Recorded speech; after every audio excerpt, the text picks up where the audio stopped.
Hello guys, welcome back to study. This is Dheeraj Kumar. बहुत सारा important चीज़ मैं आपको बता रहा हूँ, ध्यान से सुनना, ठीक है? आगे चल के बहुत काम आने वाला है। डॉक्यूमेंट्स क्या ले जाना है, इंस्ट्रक्शंस, एयरफोर्स एडमिट कार्ड किस तरीके से प्रिंट कराना है, क्योंकि पिछली बार बहुत सारे बच्चों को आउट किया गया था। आगे कंप्लेन कर रहे थे कि सर हमको आउट कर दिया गया। मैंने बोला क्यों भाई? तो एडमिट कार्ड सही से नहीं था और हमारे पास टाइम ही नहीं था, और रिपोर्टिंग टाइम किसी किसी को समझ में नहीं आता है। वो हर चीज़ों के बारे में डिटेल में बता दूंगा। अभी के बाद कोई भी क्वेरी आपके माइंड में नहीं रह जाएगी।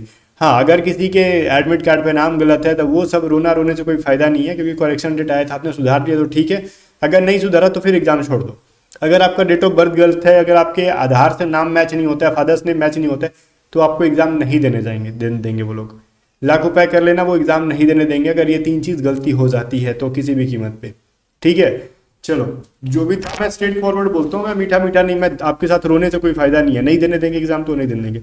हम आगे बढ़ेंगे। फोटो कौन से ले जाने हैं, 2 फोटो आपने एडमिट कार्ड पे अपलोड किए होंगे, वो भी बताऊंगा। बट आगे बढ़ने से पहले मैं आपसे एक चीज कमेंट करके बताओ, आपने किस ग्रुप से भरा है? एक्स ग्रुप या फिर Y group, other than science, या फिर साइंस ग्रुप? अगर आपने वाई ग्रुप से भरा है तो क्या आपने जीके सारथी पीडीएफ को पढ़ा? अभी तक नहीं पढ़ा तो एग्जाम से पहले पढ़ के ही जाना, बहुत हेल्पफुल है। जितने भी अभी तक प्रीवियस ईयर एग्जाम में क्वेश्चन पूछे गए हैं, उस बेसिस पे मैंने सारे क्वेश्चन टॉपिक वाइज इसके अंदर हिंदी में एक पीडीएफ और एक पीडीएफ इंग्लिश में, जिस लैंग्वेज में है आप पढ़ सकते हो। ठीक है, इसको बाय कर सकते हो व्हाट्सअप करके भी, लिंक से भी। ठीक है, डिस्क्रिप्शन में मैंने लिंक भी दे रही है। और ये बहुत हेल्पफुल होने वाला है आपको। मैंने इस तरीके से प्रिपेयर कर रखा है, हिंदी और इंग्लिश का डेमो देख सकते हो। अगर आपने वाई ग्रुप की मैथ से अगर में कुछ भी प्रॉब्लम आ रही है तो हमारी मैथ की पीडीएफ से ना, जो भी टॉपिक में प्रॉब्लम आ रही है, प्रैक्टिस कर सकते हो। ये बहुत ही हाईली कह सकते हैं ना, रिकमेंड मैं कर रहा हूँ। ये बहुत इंपॉर्टेंट होने वाला है ये पीडीएफ। 100% मैथ इसी पीडीएफ के कॉन्सेप्ट के आने वाले हैं। इंग्लिश 90% चीजें दिखेंगी। ग्रामर 100% हमारे पीडीएफ का कॉन्सेप्ट होगा। वो कैप भी 80 to 90% हमारी पीडीएफ से हर साल होती है। And guys, X and Y दोनों की वो थी इंग्लिश। और रीजनिंग 15 के 15 सवाल 100% वर्बल नॉन वर्बल हमारे पीडीएफ के कॉन्सेप्ट के होंगे। लिख के ले जाओ मेरे से। इन सभी को बाय करने के लिए आप व्हाट्सअप भी कर सकते हो, और या फिर लिंक से भी बाय कर सकते हो। लिंक से बाय करोगे तो थोड़ी सी प्रॉब्लम फेस करनी पड़ती है लोगों को। जैसे 50 की जो पीडीएफ है ना, 58 पे करना पड़ता है। तो व्हाट्सअप पे डायरेक्ट पे करोगे, जितना प्राइस लिखा है उतना ही पे करना पड़ेगा। ये सारे पीडीएफ को पढ़ के जाओ, एग्जाम के बाद आके कहना कि आप कहोगे सर पेपर पूरा पहले से आउट करा रखा था आपने। ठीक है, बाय द वे मैं सेटिंग नहीं लगाता हूँ। आ जाओ एडमिट कार्ड पे आ जाते हैं। पहली बात तो ये, जो एडमिट कार्ड दिख रहा है ना आपको, कलर प्रिंट आउट कराना है। अब ब्लैक एंड व्हाइट मत निकलवा लेना। कलर बोले तो ये ब्लू जिस तरीके से दिख रहा है वो ब्लू दिखना चाहिए। ये जो रेड दिख रहा है ये रेड दिखना चाहिए आपके पेज के ऊपर भी। एयरफोर्स के लोगो ऐसे ही कलरफुल होना चाहिए, ब्लैक एंड व्हाइट कुछ भी नहीं। ठीक है, और सिर्फ फर्स्ट पेज कराना है। एक चीज यहाँ लिखा है ना कि present, please present a back to back colour print out of this admit card at the exam centre.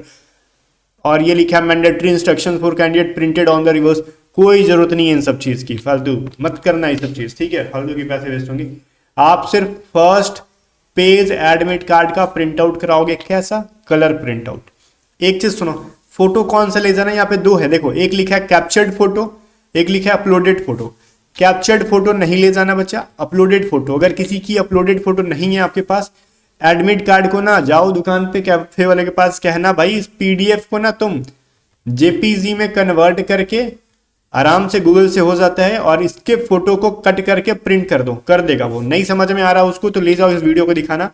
Google पे बहुत सारी वेबसाइट हैं पीडीएफ टू जेपीजी में कन्वर्ट करने वाले। जेपीजी में कन्वर्ट करके इस फोटो को कट करके फोटोशॉप से प्रिंट किया जा सकता है। अब कैफे वाले भाई समझ जाएंगे, आप जाओ उनको दिखा दो ये वीडियो।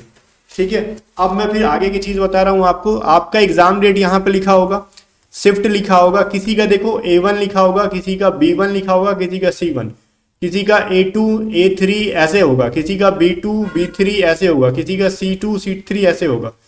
A1 A सीरीज के जितने लोग हैं, A1 A2 A3 ऐसे, ये सब मॉर्निंग शिफ्ट वाले हैं। B सीरीज वाले दोपहर वाले हैं, सेकंड शिफ्ट। C सीरीज वाले शाम के शिफ्ट वाले हैं, याद रहेगा। और ये जो रिपोर्टिंग टाइम लिखा है, मे भी किसी का B1 का कुछ हो, B2 का कुछ हो, उससे मतलब नहीं है।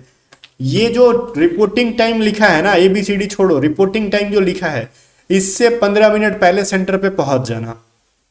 स्ट्रिक्टली फॉलो करना इस टाइम को। 12:10 से वो एंट्री स्टार्ट कर देंगे। एंट्री जब गेट बंद हो जाएगा तो लाख हाय हाय कर लोगे, वो एंटर नहीं करने देंगे। इसलिए रिपोर्टिंग टाइम से जस्ट 10 से 15 मिनट पहले सेंटर पे धावा बोल दो। ठीक है, मतलब पहुंच जाना। एंड सबसे इंपॉर्टेंट चीज, आपको आईडी कौन से ले जानी है? यहाँ पे देखो, एक बच्चे का आधार कार्ड, आधार नंबर लिखा है। अगर आप पे भी आधार नंबर लिखा है तो इसका मतलब आपने आधार कार्ड को ना आईडी प्रूफ की तरह दिया है, तो आधार कार्ड लेके जाओगे, ओरिजिनल आधार कार्ड, जीरोक्स नहीं। अगर आपको यहाँ पैन नंबर लिखा है, वोटर लिस्ट नंबर लिखा है, तो वो ही लेके जाना, जो लिखा है वही लेके जाना है आपको। इतनी चीजें मैंने कर दी। एडमिट कार्ड के फर्स्ट पेज पे ही नीचे में ये चीज लिखा होगा, lab number, seat number, date, place, candidate signature, ये सब कुछ नहीं करोगे, कुछ नहीं करोगे। क्यों? यहां पे क्या लिखा है, below details are to be filled and signed on the date of exam in front of CDAC's staff at the exam centre. वहां पे एयरफोर्स के देखो कुछ स्टाफ्स रहेंगे, ऑफिसर्स रहेंगे, उनके सामने ये सब चीजें करनी है। अब खुद से ओवर स्मार्ट मत बन के फिल करने लगना, ये सब कुछ नहीं करना आपको। एडमिट कार्ड पे खुद से सिंगल पेन का यूज भी नहीं करना आपको, कहीं कुछ नहीं करना, ठीक है। यहां तक कि यहां पे फोटो भी नहीं चिपकाना खुद से। क्यों? क्योंकि यहाँ पे साफ लिखा है ना, to be pasted in front of invigilator at exam centre, मतलब ये कह रहे हैं कि एग्जाम सेंटर पे तुमको चिपकाना है, खुद से मत चिपका देना, ठीक है। चुपचाप फोटो लेके जाना। अब सवाल आता है कितनी फोटो, चीजें मैंने बता दी एडमिट कार्ड से रिलेटेड, कोई भी दिक्कत है तो ओरिजिनल आईडी ले जाना है आपको, मैंने ये भी बता दिया। अब देखो फोटो कितनी ले जानी है, ये सब चीज इसके अंदर देखो मैं दिखा रहा हूं। हाँ, ये तो आपके एग्जाम के बारे में कह रही है, 1 नंबर का पेपर होगा, ठीक है। अन अटेम्प्ट के लिए कोई मार्क्स नहीं मिलेगा, गलत करोगे 0.2 मार्क्स, 0.25 मार्क्स डिडक्ट हो जाएंगे, ठीक है।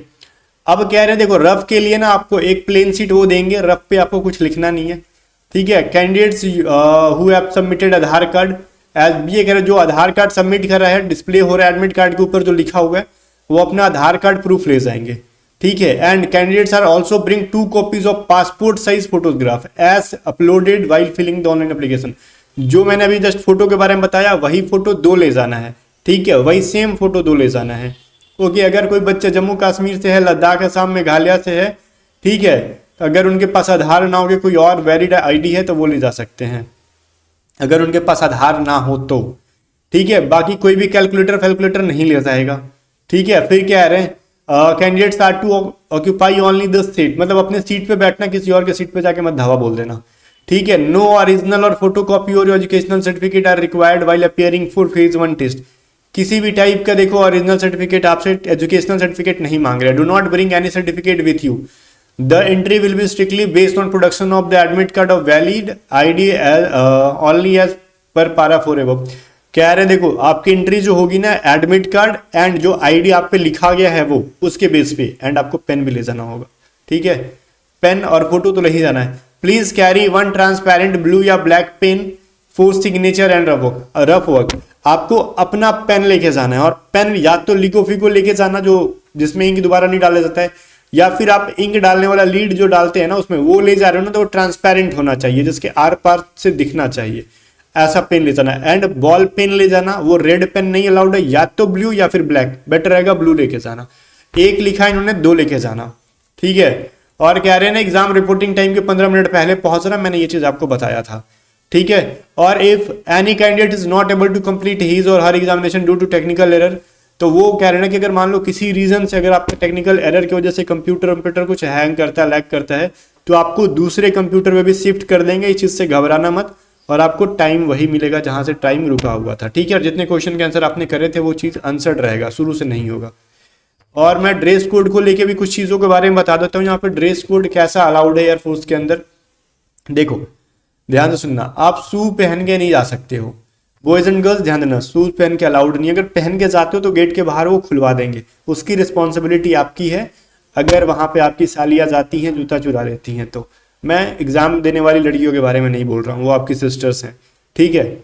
मान लेते हैं ना कभी कभार होता है ना कि जूता खोल के गए चुरा लिया, तो बस यही समझ के आ जाना कि आप जीजाजी बन गए हो, जूता चोरी होने लगा, ठीक है, भले वो कोई भी चोरी किया हो।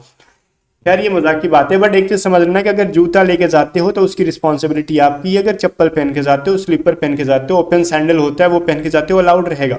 किसी भी टाइप का कार्गो पैंट पहन के मत जाना, बॉयज एंड गर्ल्स दोनों के लिए, जिसके 6-6, 7-7 पॉकेट्स होते हैं वो नहीं। जो नॉर्मल जीन्स आता है 2 पॉकेट आगे 2 पॉकेट पीछे, वो अलाउड है। तो ऐसा कोई पैंट बनाओगे नहीं खुद से जिसमें कि पॉकेट ना हो, वैसे तो कोई फैक्ट्री खोलेगा नहीं, तो ठीक है। हाफ पैंट अलाउड है कि नहीं मेरे को पता नहीं है, वैसा कुछ लिखा नहीं। अब ये मत कहना कि हम हाफ पैंट पे चले जाएं, मुझे नहीं पता है, ठीक है।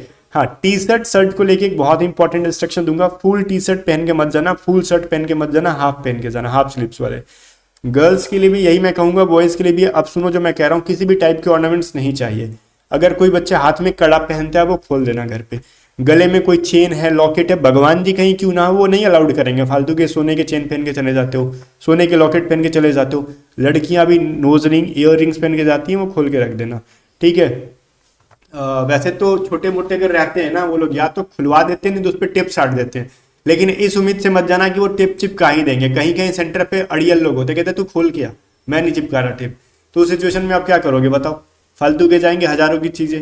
है तो चुपचाप खोल देना, बैग में जमा उमा करने के चक्कर में मत रहना कि हम इयरिंग्स पहन के जाएंगे बैग में जमा कर देंगे। जाओ, एक दिन में कहानी आपको देख रहा है, एक दिन में थोड़ी शादी वादी सेट हो जाना है। वो भी चलते ट्रेन में कौन शादी सेट कर रहा है? शक्ल देख के खराब लगेगा, अच्छा लगेगा। एग्जाम देने जा रहे हो, एग्जाम दो, है ना। तो ये सब चीज़ें जो हैं, इन चीज़ों को फॉलो करो एंड बचा के रखो, वरना पिताजी के पैसे लॉस्ट हो जाएंगे। अगर आपके इयरिंग्स भूल जाते हैं, किसी लड़के का चेन लॉकेट भूल जाता है, फालतू की चीज़ें। एंड हाथ की जो धागी होती है ना, अपने पूजा वाला जो धागा बांधते हैं हम लोग, वो भी काट के जाना, घर से खोल के जाना। अदरवाइज वो लोग उधर ही काट देंगे और फेंक देते हैं, फिर पैर से धागा जाता है। तो ये चीज़ें हमारे धर्म की थोड़ी सी खराब चीज़ें, आस्था पे पैर नहीं रखना चाहिए। तो वो जो हाथ में पूजा वाला कुछ भी बांधते हो तो घर पे खोल के जाओ, अदरवाइज इधर उधर फेंकने से लात के नीचे आता है। तो ये चीज़ प्लीज स्ट्रिक्टली फॉलो करना, ठीक है।